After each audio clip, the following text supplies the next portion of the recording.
Pues bien, buenas tardes tengan todos. El día de hoy, como ya lo vieron en la presentación, vamos a revisar el tema de hipoglicemias y nos hace favor de compartir su conocimiento el técnico de urgencias médicas nivel avanzado, Iván Tapia Gutiérrez. Les voy a pedir de favor que revisen que tengan todo su audio en silencio para evitar distractores. De la misma manera, si llegara a existir alguna duda a lo largo de la ponencia, sin ningún problema pueden levantar la mano ya sea por medio de la aplicación o pueden activar su micrófono y hacer la pregunta. Pues muchísimas gracias, Iván. Nuevamente, bienvenidos sean todos y comenzamos. Hola, buena tarde a todos. Bueno, vamos a revisar aquí un tema que ya pues ya lo habíamos, ya todos lo llevamos en nuestra formación básica, pero pues vamos a ver ciertas cuestiones que todavía teníamos ahí como duda de qué es lo que íbamos a usar o cómo lo íbamos a tratar más bien.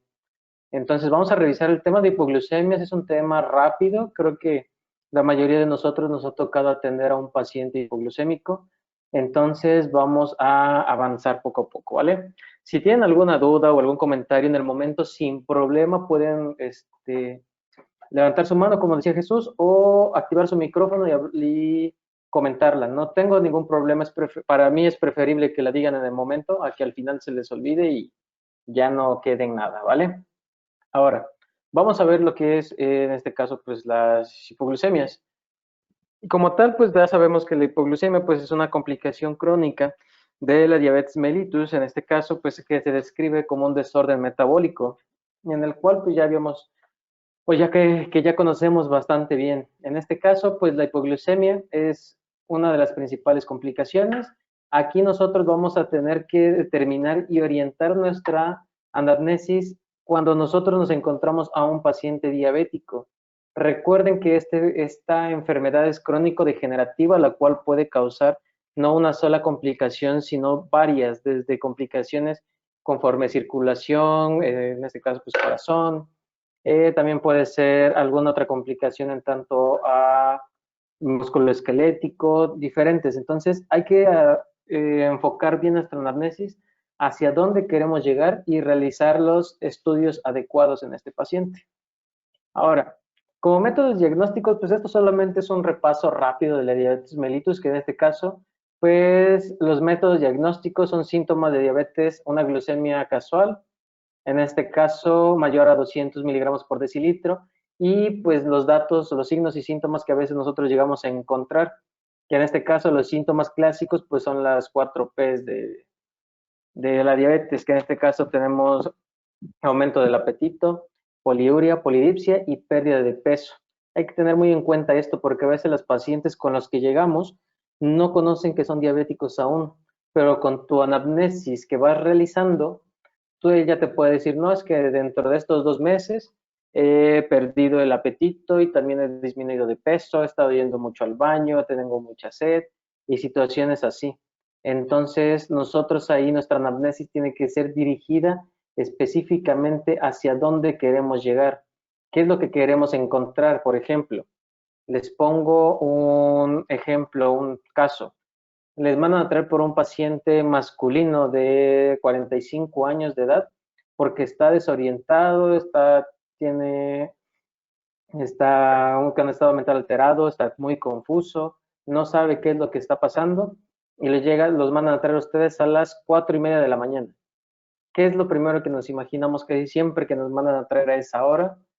Pues un paciente con hipoglucemia, probablemente hasta demostrar o hasta que nosotros lleguemos a la escena. En algunas ocasiones pues nos dicen, oye, es que el paciente es diabético. Entonces ya vas enfocando más tu diagnóstico, pero si no te dijeran que el paciente es diabético, ¿qué es lo que pasaría? Ahora entonces, tenemos un método diagnóstico, otro pues es una glicemia en ayuno, otro es glicemia medida en plasma venoso, y aquí vamos a ver que la glicemia es preprandial, y otra podemos ocuparla también, es una prueba de tolerancia a la glucosa, que esta pues ya vamos a continuar. Ahora, la hipoglucemia como tal, ¿cuál es la definición? Nos dice que la hipoglucemia es una complicación frecuente de la diabetes y es una de las principales emergencias endócrinas y la más común. Pero ahora, tenemos algunos valores que se pueden llegar a modificar, como cuál. En algunas ocasiones algunos manuales nos comentan que la hipoglucemia es el nivel de glucosa en sangre menor a 70 miligramos decilitro. Pero, por ejemplo, esto lo menciona nuestra guía de práctica clínica de la atención a la diabetes mellitus en el primer nivel, pero algunos otros manuales, como lo es la MLS, menciona que es por debajo de 60, la ADA también menciona que es por debajo de 70 miligramos decilitro. Entonces, aquí podemos tomar en cuenta estos dos parámetros, pero también tengan en cuenta ustedes que pues, el paciente puede determinarse por dos aspectos importantes. Una, que el paciente no conozca que él es diabético, y otra también que el paciente es diabético pero descontrolado. De hecho, lo menciona también la guía de práctica clínica y aparte la ADA, que hay pacientes que pueden ser hipoglucémicos asintomáticos. Entonces hay que tener en cuenta eso. Pero ahora también tenemos otra cuestión que, por ejemplo, estuve investigando y menciona que la guía de práctica clínica de Canadá define la hipoglucemia siempre y cuando cumpla con la tríada de Whipple. Y en algunos casos nosotros no revisamos esa tríada al atender a nuestros pacientes. ¿Cuál es esa tríada de Whipple? Pues es la aparición de síntomas autonómicos y neuroglucémicos, un nivel bajo de glicemia menor a 72 miligramos de decilitro o producto que provoca la secreción de insulina. Y por último, pues la mejoría sintomática de la hipoglucemia tras la terapia con hidratos de carbono. ¿Vale? Entonces, aquí nosotros también tenemos que determinarla. ¿Por qué está haciendo una hipoglucemia? Ya sea derivado de la misma diabetes mellitus, o qué es lo que está pasando, ese paciente se está descompensando metabólicamente por alguna otra situación. Si no cumpliría con la tríada de Whipple, tendríamos que determinar que ese paciente no es la complicación por la diabetes, sino que se está complicando por alguna otra patología. Por ejemplo, si yo no veo una mejora sintomática de la hipoglucemia tras la terapia de hidratos de carbono, ¿qué es lo que está pasando? O sea, no sería como lo ideal que podría llegarse a encontrar. ¿Sale?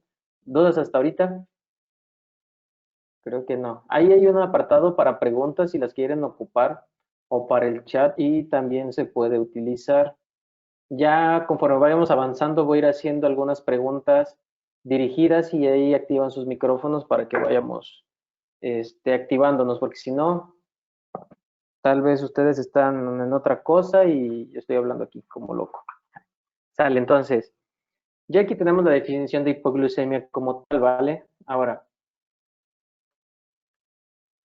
¿cuáles pueden ser los factores de riesgo que pueden desencadenar en un paciente diabético que se generen hipoglucemias? Puede ser que el paciente sea de la tercera edad, pacientes con diabetes mellitus de larga evolución, pacientes con baja reserva pancreática de insulina, presencia de enfermedad renal crónica etapa 5, alcohólicos, uso de insulinas o sulfonilureas. Ahora, vamos a hacer algunas preguntas. Ángel Augusto, ¿puedes activar tu micrófono, porfa?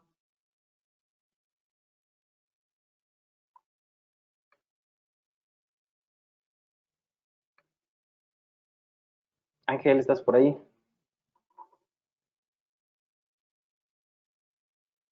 Jessica.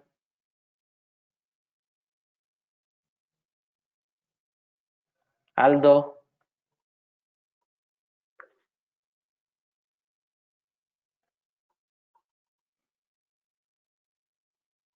Ok.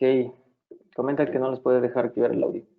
Puede ser por el chat, chequen si ustedes tienen activo el chat para que podamos ir trabajando con esta cuestión. Por favor. Bueno, ¿me escuchan? Sí, Aldo. Ah, ya puedo escuchar, ya bueno, ¿Listo? hablar, ya activo, ya. Sale, Es que Aldo. decía A ver, que, ¿por qué? Ajá. es que decía que no estaba, que el organizador les había silenciado el grupo, pero Ah, a ok, ver, ya. sí, sale. Sí, Sale, lo Aldo, mismo ya que estás activo. Aldo, ¿por qué tú creerías que un paciente de la tercera edad es factor de riesgo para tener o poder generar una hipoglucemia? Fisiológicamente o de la forma que tú lo quieras ver, ¿por qué crees que sea una población en riesgo de padecer una hipoglucemia?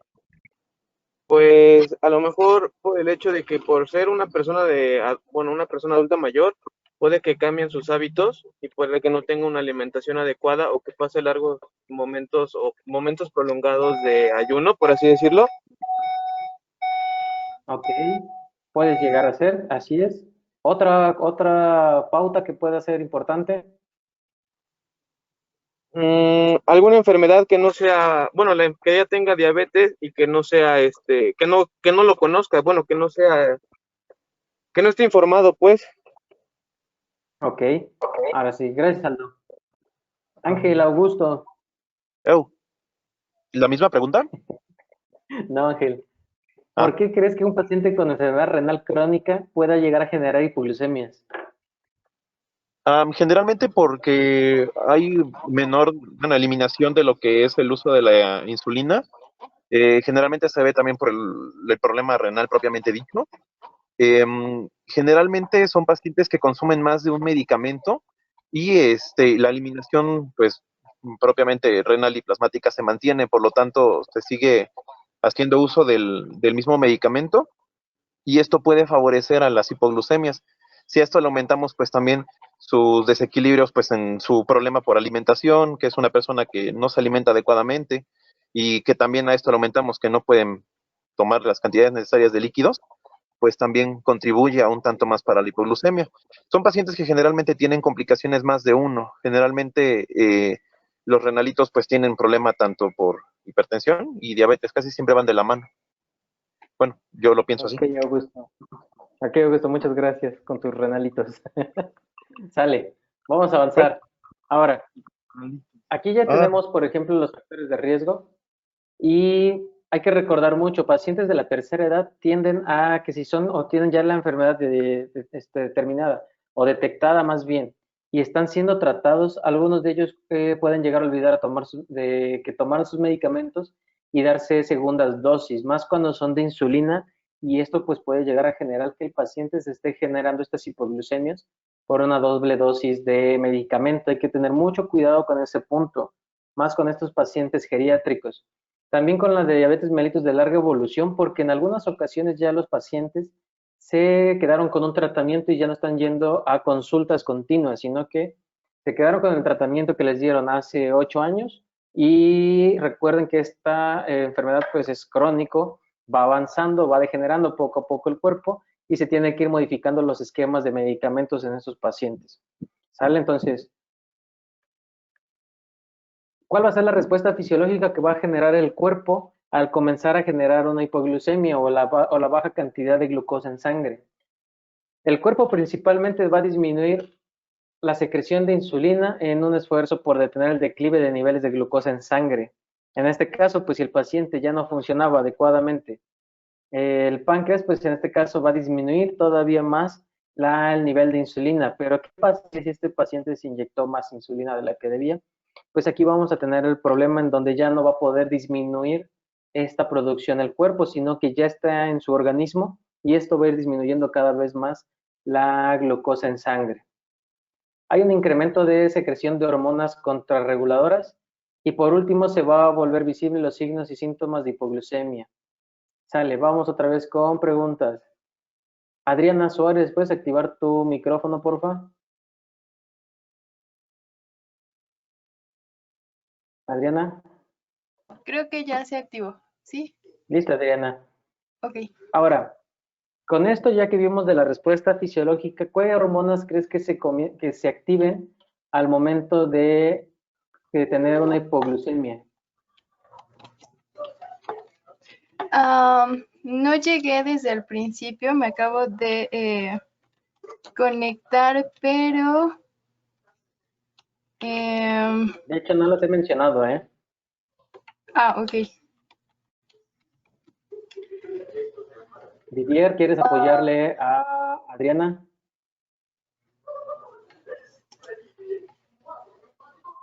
Didier, ¿andas por ahí?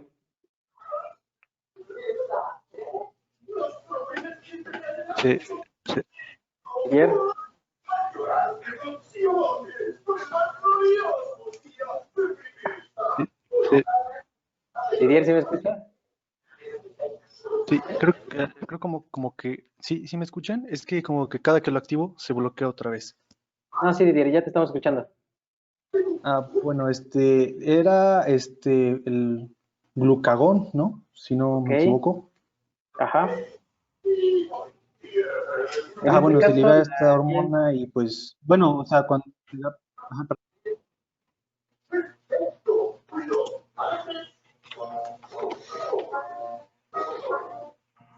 sí se escucha, Didier, de hecho tu micrófono sí está activo.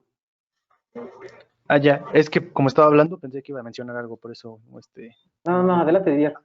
Ya, bueno, pues que como tal, pues esta es como, va a ser como una contrarreguladora de la glucosa, entonces va a actuar, como es una molécula de una manera muy burda, que contiene muchas mini moléculas de glucosa, o bueno, muchas moléculas de glucosa, pues entonces se va, si lo vemos de una manera muy específica, o bueno, muy general, se va a disasociar como tal, y entonces pues va a haber esta liberación para que se tenga un poquito más de recursos. Digamos que el glucagón es como la fuente donde se va a estar obteniendo esta glucosa, porque de todos los alimentos que consumimos, pues no todos en su mayoría tienen, ¿cómo se dice? No todos son aprovechados al momento, es decir, que algunos se almacenan, sobre todo pues se almacenan en lo que es el tejido muscular y, y en el hígado, que son donde principalmente están o yacen yacen estas moleculotas y pues así, creo que es más o menos eso, si no me equivoco. Sí, Didier. Bien, bien.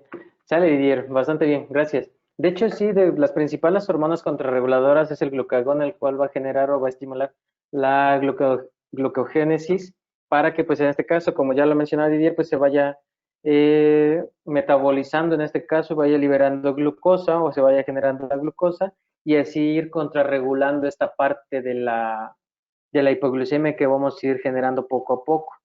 ¿Sale? Entonces, aquí vamos a tener todas estas cuestiones. Ahora, que por último también vamos a tener que son los signos y síntomas visibles de una hipoglucemia. Casi, más bien, yo creo que la mayoría de nosotros hemos atendido sin problema una hipoglucemia y sabemos cuáles son los signos y síntomas que tiene cada uno de ellos. Entonces, vamos a ver ahora cuáles son. La ADA como tal menciona o clasifica a la hipoglucemia en 3 estadios o 3 niveles, en el cual aquí tenemos ya la clasificación de que para qué es importante esto, para que nosotros podamos también guiarnos sobre qué tratamiento vamos a administrar a nuestros pacientes. Ya sea que nosotros nos encontramos un paciente con un nivel 1 que tiene una glucosa menor a 70, la misma ADA o nuestra guía de práctica clínica también menciona que estos pacientes todavía pueden estar conscientes, todavía no han alcanzado a generar un estado mental alterado. Entonces, aquí nos vamos a guiar de qué tratamiento dar, ya que ahorita vamos a ver ciertos tratamientos que antes trabajábamos o que estábamos ocupando y que pues algunos se han modificado a toda esta parte. También menciona que en un nivel 2 la glucosa va a estar por debajo de 54 miligramos de cilitro y se menciona que algunos pacientes que son sanos, que no tienen la enfermedad como tal de diabetes mellitus, pueden llegar a generar hipoglucemias hasta después o por debajo de los 50 miligramos por decilitro. Pero esto hay que tener también en cuenta que esos pacientes son sanos y por algo generaron la hipoglucemia, ya sea por actividad física, porque tuvieron algún contacto, tuvieron ayunos prolongados, en algunas ocasiones cuando les piden, por ejemplo, la donación de sangre. Les piden que ustedes no ingieran alimentos por más, por 8 horas para que puedan hacer la donación y eso puede llegar a generar una hipoglucemia en algunos pacientes que tal vez no llevan 8 horas de ayuno, tal vez llevan más de 8 horas, llevan 12, 16 horas y esto pues va generando que este paciente tenga este tipo de hipoglucemias sin la necesidad de tener como tal enfermedad. Y ya en un nivel 3, pues ya se caracteriza más por un estado alterado, un estado en el cual el paciente ya requiere a veces hasta apoyo ventilatorio, ya que el paciente no puede mantener sus reflejos protectores intactos. También hay demasiada cialorrea, lo cual puede pues comprometer nuestra vía aérea. Entonces hay que tener cuidado y hay que clasificarla pues adecuadamente como nos marca la ADA, y también lo encontramos en una guía de atención clínica de Canadá, en la cual pues si nosotros queremos generalizarlo, por así decirlo, podemos trabajar con 70 miligramos de cilitro como la base para determinar que el paciente está hipoglucémico, en caso de que pues, sea menor a estos 70. Ahora, los signos y síntomas también nos maneja que podemos encontrar signos autonómicos, adrenérgicos, neurogénicos. En este caso, pues son los principales que nosotros encontramos. ¿Qué es lo que comúnmente encontramos? Pues paciente diaforético, paciente con palidez, temblores, taquicardia, ansiedad, hambre, náuseas, debilidad, sueño, hormigueo en ciertas áreas del cuerpo. Esto también menciona la ADA, que esto puede llegarse a generar en el principal o en el primer nivel de hipoglucemia, con niveles menor a 70 miligramos de cilitro. Si el paciente llegara a tener menor de 62 o de 54 miligramos de cilitro, va a comenzar a generar síntomas neuroglucopénicos, que en este caso puede llegar a ser la confusión, alteraciones del comportamiento, agresividad, habla incoherente y lapsus de conciencia. Creo que todos ya vimos a pacientes de esta forma, en los cuales llegamos, comenzamos a atender a nuestro paciente, evitamos la anamnesis cuando en algunos casos he visto que lo han hecho y se van directamente a checar la glicemia capilar. Tal vez ya es pues alguna forma de evaluación que han ido generando a través del tiempo, pero pues no nos quita nada realizar la anamnesis completa. Si yo veo un paciente confundido, que se está tornando agresivo, que no saben dónde está, que tiene el lapsus de lucidez, pues ese paciente probablemente es hipoglucémico, puede tener otro trastorno neurológico, no solamente es hipoglucemia. Ahora, como neurológicos también que puede llegar a generar, pues puede llegar a generar mareos, dolor de cabeza, visión borrosa, afasia, disartria, marcha inestable, falta de coordinación, parestesias, convulsiones, y pues a lo que no queremos llegar pues es el coma. ¿Sale? Entonces, en lo general, casi la mayoría de pacientes que lleguemos a atender es porque ya los familiares se dieron cuenta demasiado tarde y a lo mejor ya los vamos a encontrar con síntomas neuroglucopénicos. En este caso, pues todos los que tenemos aquí. Ahora, como diagnósticos diferenciales, también tenemos que determinar qué otro diagnóstico, qué otra enfermedad puede tener en ese momento. De hecho, podemos sacar nuestros diagnósticos diferenciales, pero una forma muy rápida de eliminarlos es sacando glicemia capilar, que en este caso, al momento de tener la menor a 70, pues ya podemos determinar una hipoglucemia y podríamos evitar todas estas. Menciona el AMLS que podemos tomar como diagnósticos diferenciales por los signos y síntomas que se presentan. Pueden ser enfermedad de Addison, trastorno de ansiedad, un shock cardiogénico, crisis suprarrenal y resistencia a la insulina. Pero pues en este caso ya lo habíamos comentado.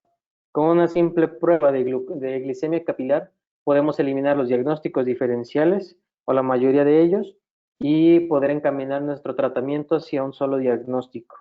Por eso es importante que todos nosotros trabajemos con nuestro equipo de diagnóstico completo en nuestras ambulancias o en nuestra atención, ya que pues no nos confiemos de que en nuestras ambulancias llevamos todo, porque a veces va el equipo, pero ya no lleva tiras, ya no lleva pila, ya no sirve, marca error o cualquier situación así, y pues ahí es el problema. ¿Sale? Entonces hay que tener todo nuestro equipo listo para la atención. Ahora, aquí tenemos algo muy importante. Algunos de nosotros todavía nos mostraron la técnica 15-15, en la cual mencionaba que eran 15 miligramos o 15 gramos de glucosa por 15 minutos esperar. Algunos otros manuales ya no lo manejan. De hecho, nuestra misma guía de práctica clínica ya no lo maneja de esta forma, pero no es como tal así de quítalo porque eso ya no sirve. Algo importante, esta técnica, como aquí lo menciona, ha generado o su nivel o grado de recomendación es alta, tiene una clasificación A1. ¿Qué quiere decir esto? que la clasificación o que la recomendación ha demostrado clínicamente tener buenos resultados, entonces por eso es una recomendación de esta clase. Nos dice, en un paciente con hipoglicemia o con nivel de conciencia que tolera la vía oral, se pueden administrar de 15 a 20 gramos de glucosa o el equivalente. Si a los 15 minutos después de la toma de la glicemia sanguínea continúa siendo baja, menor a 70 miligramos de decilitro, se volverá a tomar 15 a 20 gramos de glucosa y así se cumple con la regla de 15-15. ¿Sale? Entonces, no es que nosotros no la usemos, pero tengan en cuenta que esto se va a utilizar, como bien lo menciona la recomendación, paciente que tolera la vía oral, o sea, paciente consciente. Si tenemos nosotros un paciente inconsciente y tratamos de darle algo por vía oral, podemos llegar a complicar ese paciente, ya que pues va a tener datos de que se puede haber una broncoaspiración y eso pues nos va a complicar bastante. ¿Sale? Entonces el grado de recomendación de esta técnica pues es alta. Es la más alta que se puede encontrar, que es la A1 en este caso, pues es funcional todavía usarla. Pero vamos a ver qué tratamiento es el que nos recomienda nuestra guía de práctica clínica y también nuestra guía ADA y también algunos manuales que abordan este padecimiento. Aquí como tal ya tenemos la evidencia que en este caso dice, la hipoglucemia debe tratarse de forma sintomática. Con un manejo suele seguirse los siguientes pasos. Vamos a administrar, así nos menciona la norma, de hecho, la guía. De hecho, la guía nos dice que le demos 3 cucharadas de azúcar, que más o menos es equivalente de 20 a 25 de glucosa. Y esto pues vamos a tener que, si no se puede, podemos dar un frasco de dextrosa al 50% por vía oral. Ahora, Gracie, ¿puedes activar tu micrófono, porfa?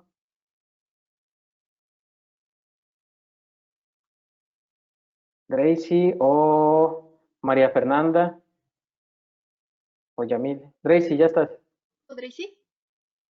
¿Sí? Sí, ya te escucho, Drey. Sale, Drey. ¿Cómo un frasco de dextrosa al 50%, cuántos gramos de glucosa tendríamos en ese frasquito? 25. Ok. Ahora, si nosotros queremos administrar por vía oral, no tengo azúcar, ¿qué otra cosa administrarías tú que acumule más o menos estos 20 a 25 gramos de glucosa? Pues lo que se recomienda son las... ¿Tiene que ser vía oral? Sí, vía oral ahorita. Las DEX. Ok, las pastillas de X4. Creo que ya hasta te dije la respuesta. ¿Cuántos gramos de glucosa tiene cada pastilla? ¿Cuántos gramos? Eso sí no recuerdo Exactamente. exactamente cuántos gramos. Se tienen 4 gramos de glucosa, Drey. Es otra opción que podemos usar vía oral. Ok, podemos utilizar vía oral las pastillas de X4, también glucosa en gel. ¿Va? Sale, Drey, gracias.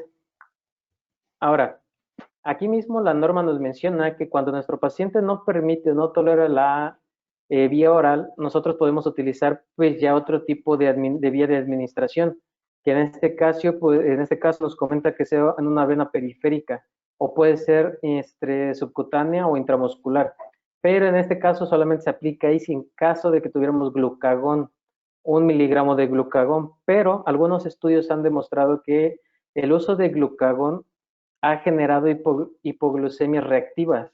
¿Qué quiere decir esto? Que al momento de que se administra el paciente tiene una recuperación que aún así es más larga o es más tardada que la glucosa por vía venosa y que aparte puede llegar a generar hipoglucemias tiempo después de que ya le había sucedido. Entonces, en este caso, el glucagón te dice que es una administración que tienes que ver recomendaciones, los pros y los contras que va a generar. En este caso, ¿cuál es el pro? Pues que el glucagón va a generar la gluconeogénesis y esto pues va a generar que el paciente vaya aumentando sus niveles de glicemia capilar pues a largo plazo. Los contras es que va a ser tardado y que puede llegar a generar hipoglucemia reactiva. ¿Sale? Entonces, ¿cuál es la opción que nos menciona?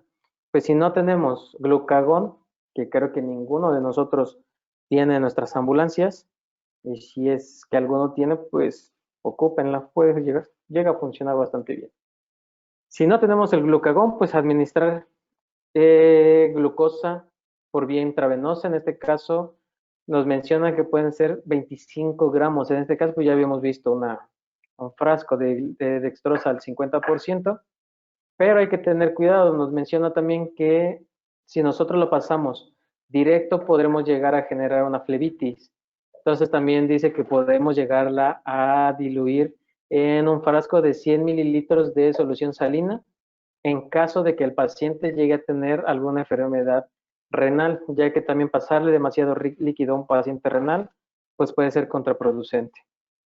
Ahora, hace un momento le preguntaba yo a Drake qué otra opción tendría por vía oral. Una guía de práctica, una guía de tratamiento clínico de Canadá también menciona que aquí da algunas opciones de alimentos que pueden llegar a contener hasta 15 gramos de glucosa. En este caso, pues nos dice que 15 gramos de glucosa, 3 tabletas de 5, 2 sobres o 3 cucharadas de postre de azúcar disuelta en agua, 175 mililitros de zumo o refresco, no menciona como tal alguno, 15 mililitros de miel, un vaso de leche, una pieza de fruta, 3 galletas. Pero ahora, ¿de qué nos va a servir esta parte? Que nosotros podemos mencionar también al paciente o a los familiares que una vez que resolvimos la hipoglucemia, podemos nosotros también dar un tratamiento o más bien una recomendación de que los familiares puedan mantener a ese paciente con esos niveles de glucosa, porque a veces ya llegas tú a las 5 de la mañana, corriges esa hipoglucemia, administras los 25 gramos de glucosa por vía periférica, por vía venosa, y observas que el paciente ya salió de la hipoglucemia, tiene 120 de glicemia capilar, pasó todo y dejan al paciente porque a veces son pacientes grandes o pacientes geriátricos que ya no quieren a veces comer a sus horas, lo dejan dormir y a las 8 o 9 de la mañana te vuelven a llamar. ¿Qué pasó? Paciente nuevamente cayó en hipoglucemia. ¿Por qué? Porque no ha ingerido ningún tipo de alimento. Y los familiares lo que hicieron fue darle su medicamento para bajar la glicemia capilar. Entonces, hay que tener en cuenta eso, ya que son alimentos que nosotros podemos recomendar que se le administren para mantener los niveles de glucosa en sangre pues correctamente o en valores aceptables. ¿Qué tratamiento? La glucosa intravenosa es el tratamiento de elección para la hipoglucemia grave o la hipoglucemia de grado 3 en pacientes que son incapaces de tomar por vía oral pues hidratos de carbono. Se recomienda una dosis inicial de 15 a 25 gramos de glucosa en una vena periférica durante 2 a 3 minutos en algunos casos. Otros casos también mencionan que puede ser más lento, hasta 5 minutos.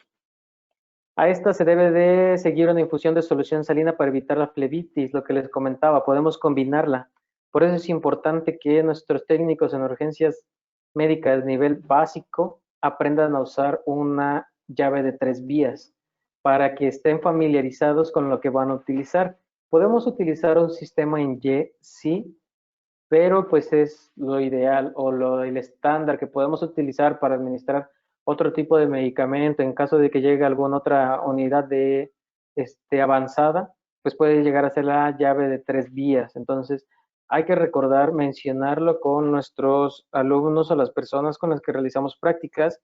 El uso de las llaves de 3 vías es muy sencillo y nosotros podemos apoyarlos mostrándoles cómo usarlas y que también pueden apoyar a la unidad de avanzada en caso de que requiriera llegar, que lo ideal es que ya no llegue, ya que la unidad básica puede atenderlo sin ningún problema, ¿vale? Ahora, otra cosa que hay que manejar nosotros con los pacientes y más con los familiares es la prevención. Casi la mayoría de nosotros solamente llegamos al domicilio, llegamos, atendemos, verificamos al paciente, lo dejamos con una glicemia capilar de 120 y nos vamos en la ambulancia de regreso a nuestra base.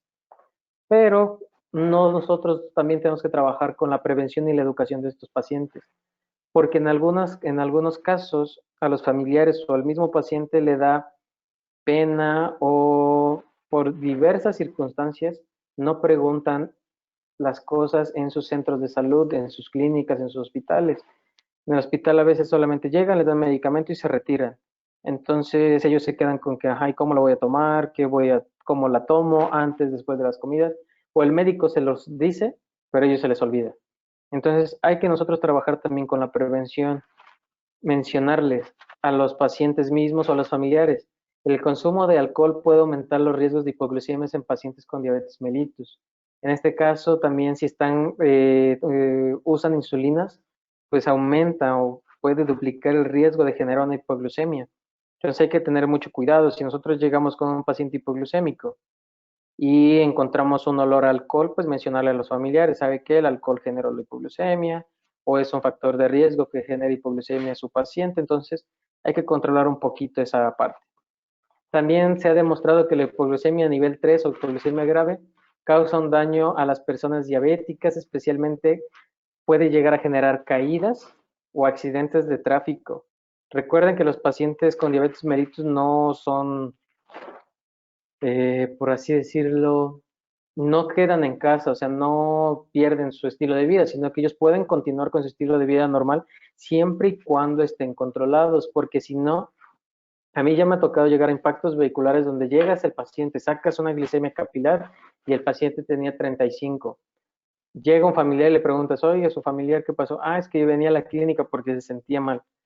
Entonces, hay que manejar también esa prevención con este tipo de pacientes. Y algo muy importante, un estudio de corte sugiere que en pacientes con diabetes mellitus de tipo 2 de edad avanzada, la hipoglucemia de nivel 3 se asocia con un mayor riesgo de demencia en los pacientes adultos. En este caso, en los pacientes geriátricos.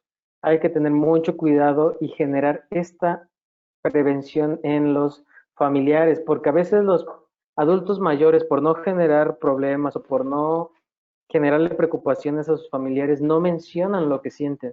Entonces hay que tener en cuenta y hay que ser conscientes a los familiares que su paciente, si continúa con estadios continuos, puede llegar a generar un mayor riesgo de demencia. Si el paciente ya era difícil el cuidado por ser geriátrico, porque tal vez ya su andar es diferente, ya no se vale por sí solo en todas las cuestiones, ahora imagínese con un paciente geriátrico, con diabetes y aparte con demencia, va a ser muy, muy difícil que este paciente tenga cuidados adecuados. En este caso, pues el ACORD, que fue el estudio que se realizó, pues determinó también que el deterioro cognitivo al inicio del estudio o el declive cognitivo durante el estudio se asoció significativamente con episodios posteriores de hipoglucemias graves. Entonces, tengan mucho cuidado también con estos pacientes. Tengan en cuenta que estos pacientes, si continúan con hipoglucemias, poco a poco ese paciente aumenta su riesgo de demencia. Y listo. ¿Alguna duda, algún comentario para que inicie yo con las preguntas dirigidas nuevamente? Yo tengo una duda. Mande. Soy Didier, por si no reconocían. Sí, ya te vi. Bien, sí, gracias. Se hablaba, bueno, o se escuchaba, la verdad no tengo ahorita a la mano los estudios o bueno, los artículos, pero de lo que recuerdo, porque hace tiempo se tocó el tema y siempre se tenía la duda de que si una vez que nosotros administrábamos los gramos para la persona, que en este caso que se encontraba inconsciente, abríamos la vía y todo, si debíamos dejar alguna especie de dosis de mantenimiento, es decir, si dejábamos posiblemente una glucosa del 5% y, no sé, la dejábamos para que se pasara aproximadamente de 2 a 3 gramos, si no me equivoco, por hora, en lo que las personas podían llevar a su familiar al centro médico o a donde se les tuviera que referir. Es decir, solamente para que nosotros tuviéramos ese sostén de que posiblemente esa persona no va a volver a caer en un episodio que pueda llevarle hasta la pérdida de la conciencia. Porque, como usted comentaba, solía pasar que llegábamos, se ponía el bolo, se iba uno y otra vez regresaban las llamadas, ¿no? Por lo mismo, porque como el paciente no estaba compensando de una manera adecuada, estaba desregulado, pues obviamente íbamos a tener estas alteraciones. Entonces, ¿Qué es lo que usted sugiere ante este escenario? De hecho, ok, Didier. De hecho, hay que verlo desde el punto en el cual nosotros vamos a realizar o no el traslado. Porque, por ejemplo, no es de que yo llego con el paciente, regulo su glicemia capilar y me voy. Es lo que les comentaba desde el principio con la tríada de Whipple. Tienen que determinar si el tratamiento está siendo efectivo. Por ejemplo, si yo llego con el paciente y veo que tiene una glucosa en sangre de 42, por ejemplo, voy a administrar lo que menciona mis gramos, 15 a 25 gramos de glucosa.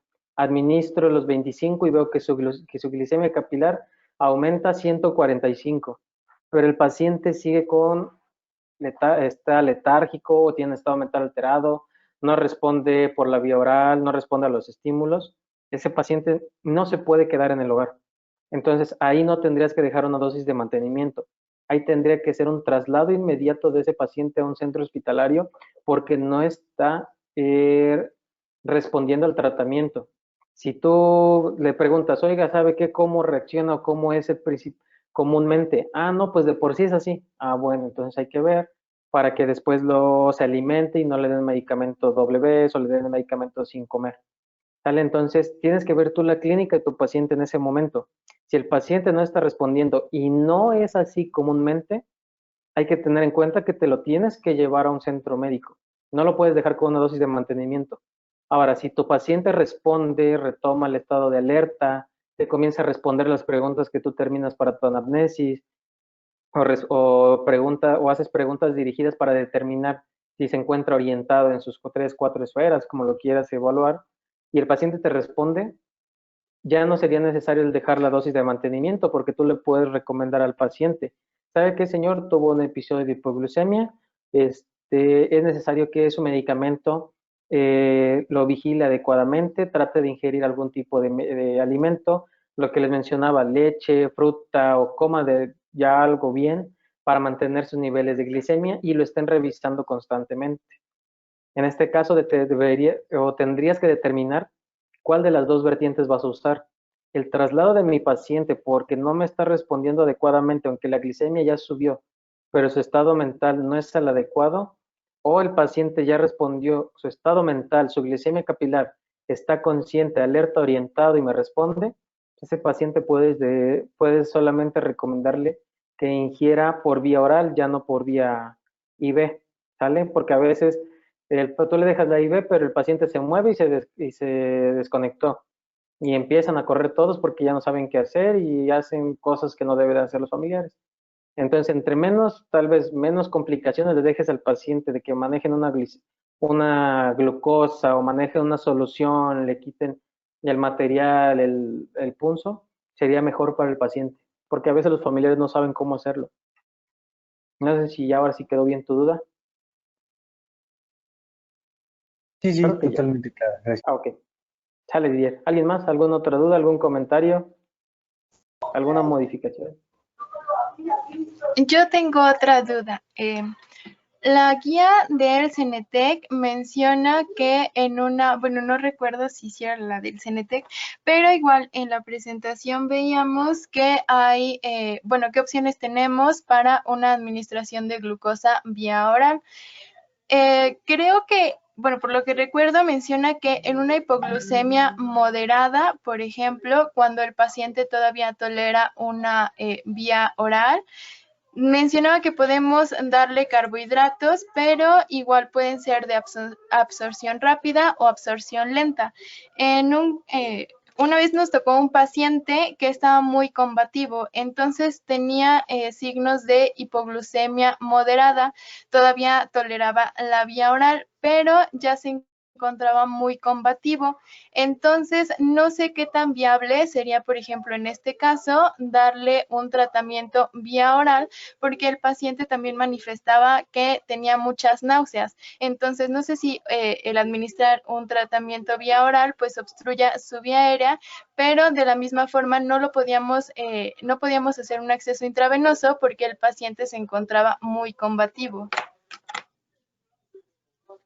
Pues de hecho ahí es pensamiento crítico. Si te refiere que tiene náusea, pues no le vas a dar algo vía oral porque no lo va a tolerar. Puede vomitarlo y broncoaspirar.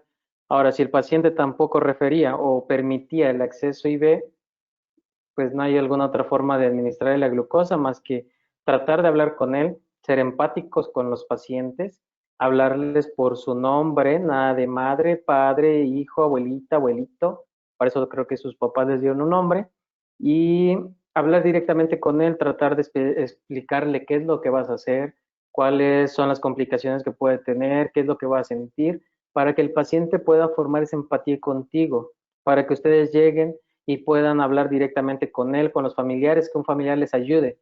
El familiar que se vea más tranquilo, más calmado en ese momento, les puede apoyar.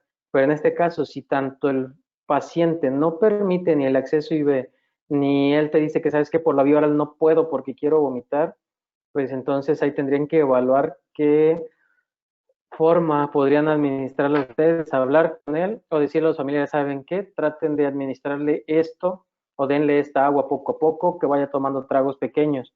Pero ahí tiene que ser la forma de comunicación que tú vas a tener con tu paciente, ser empática con ellos, para que ustedes puedan pues acercarse adecuadamente. De una u otra forma, para el paciente es algo que no le ha pasado o ya le ha sucedido varias veces, se siente mal, se siente desorientado. Entonces tienes que trabajar la comunicación con él, tanto comunicación física como verbal, porque a veces a mí me ha tocado ver cómo llegan y, señor, le voy a hacer un acceso venoso. Le jalan el brazo, le ponen torniquete, no le explican y ya están con el punzo en la mano y solamente clavan el punzo, el paciente se queja de dolor, retira el brazo, te dice que no quieres que le haga nada. Entonces aquí viene la comunicación tanto verbal como física. Eso es la parte que tienen que trabajar ustedes también con estos pacientes, porque ellos se sienten mal de una u otra forma. Entonces, ustedes tienen que ganarse la confianza de ese paciente, ser empáticos con ellos para que el paciente les permita realizar algún tipo de procedimiento en ellos. Hay un curso muy bueno de NAEM que es el PTEP, que es atención para pacientes con trauma psicológico, que habla muy bien sobre esto. Entonces, es importante tener esa parte también de empatía de nosotros.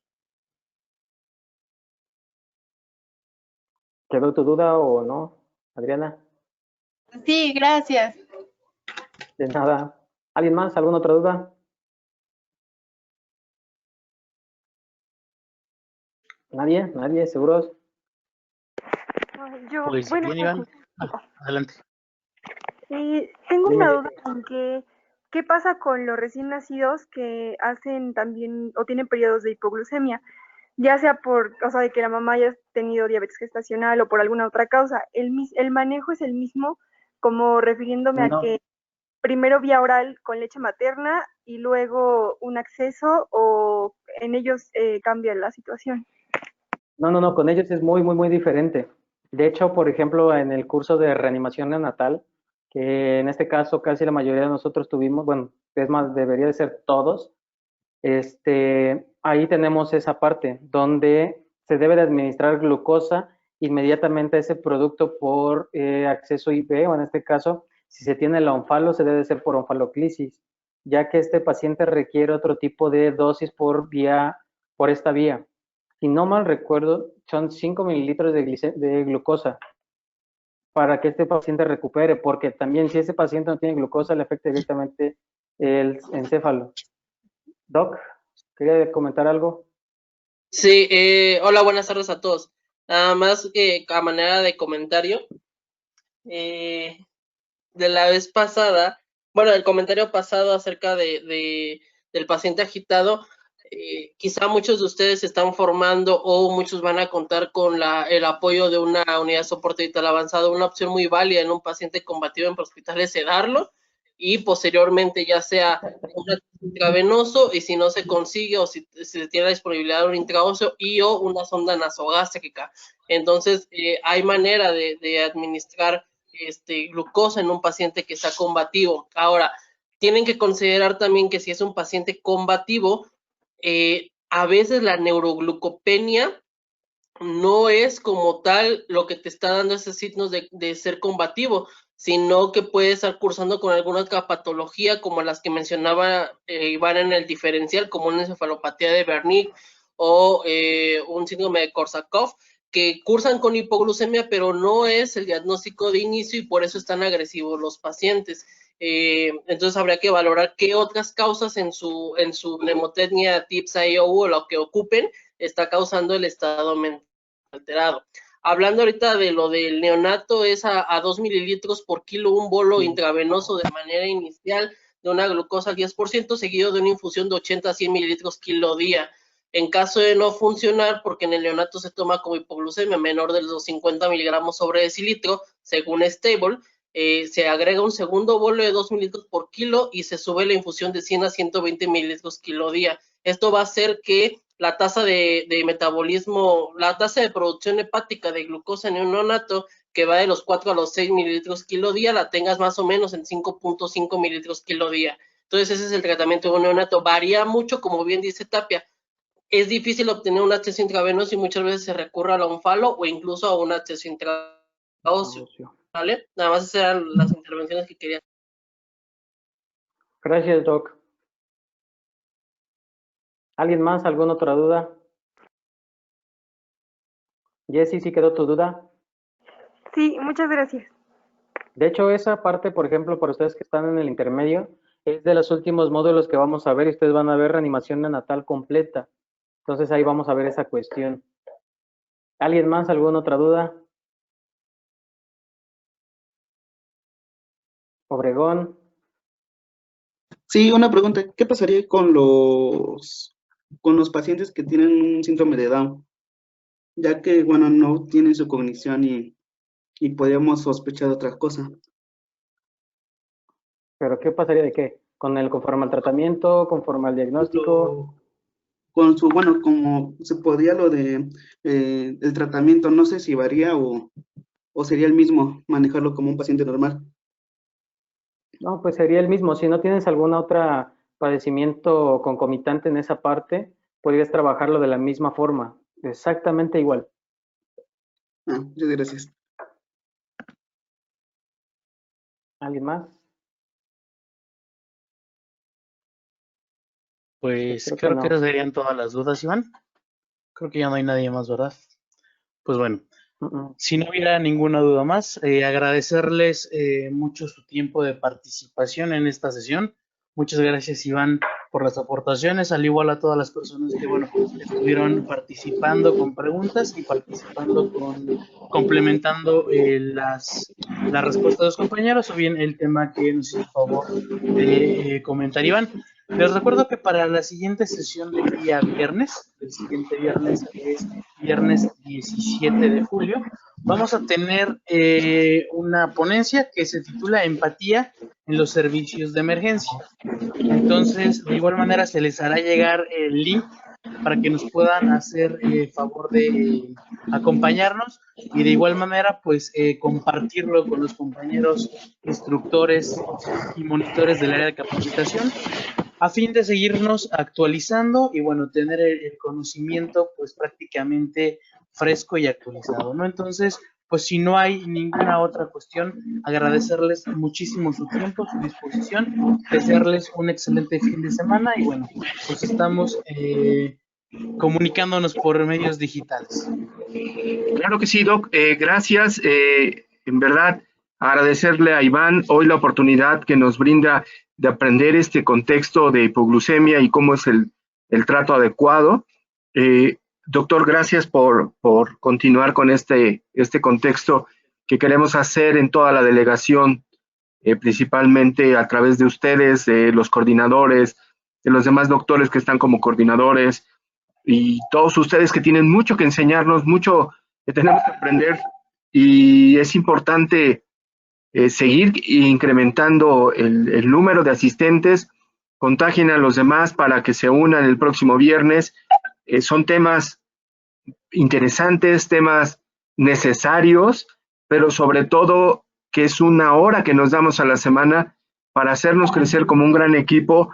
Ustedes son referentes, todos ustedes como coordinadores, como director médico, por supuesto, director del centro, son referentes y tenemos que aprovechar de ustedes junto con todos los coordinadores que han dado temas, todo este gran conocimiento y experiencia.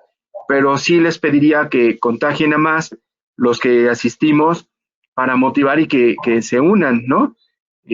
Sé que hoy tuvimos 14 integrantes, pero bueno, necesitamos seguir sumando más. ¿Les parece bien que somos más de 100 los que estamos en este contexto y podamos ir incrementando, ¿no? Y agradecerles y desearles igual buen fin de semana, cuidarse mucho. La pandemia aún sigue cada vez más fuerte en Puebla, siguen los números más altos, pero bueno, de nosotros depende que pongamos un alto a este contagio, ¿no? Así es, Lalo. Muchísimas gracias de igual manera, también a todo el equipo que está detrás pues para poder realizar esto. A Lau, a ti por esta parte de generar nuevas herramientas para tener nuevas opciones en donde se puedan presentar los temas con diferentes interacciones, diferentes plataformas. Y pues bueno, pues es un trabajo en conjunto que al final del día ganamos todos, ¿no? Entonces, pues muchísimas gracias por esta parte. Y pues creo que sería todo. Si no hubiera nada más, pues muchísimas gracias por todo. Gracias, doctor. Adiós. Que tengan buena tarde. Hasta luego. Hasta luego.